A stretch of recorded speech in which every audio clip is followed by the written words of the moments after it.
ఇంతకీ రక్తం ఎందుకు పాపం అయిపోయింది? యేసు రక్తము పాపాలను కడుగుతుంది అని చెప్తుంది లేఖనం.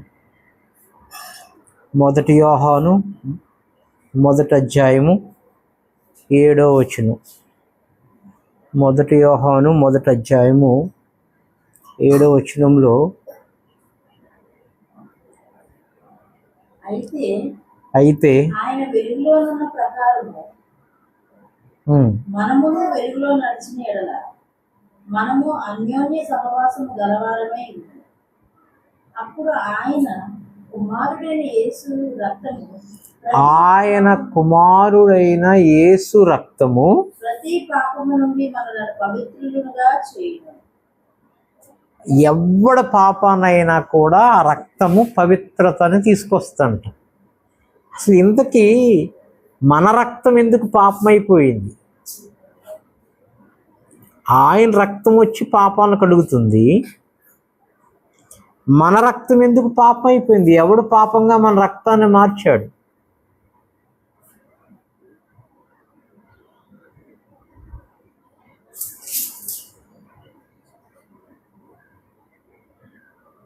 ఆది కాండంలో దేవుడు మనల్ని ఆయన పోలికలోనికి చేసినప్పుడు ఆయనలా కాదు,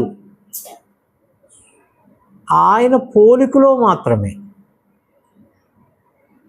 గాడ్ ఇమేజ్ అని ఉంది.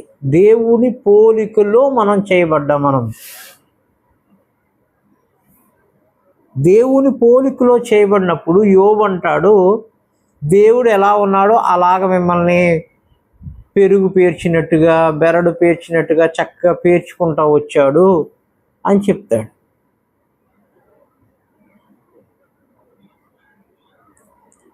అంటే ఆయనలాగా చేయలేదు మనల్ని, ఆయన పోలికలో చేశాడు అంతే. ఆయనలాగా చేస్తే ఆయన రక్తమే ఉంటుంది మనలో.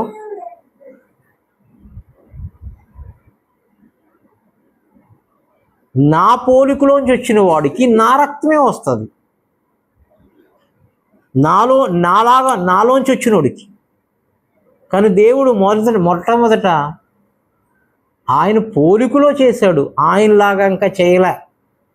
ఆయనలాగా చేయటానికి ఆయన పోలికలో మనం చేశాడు.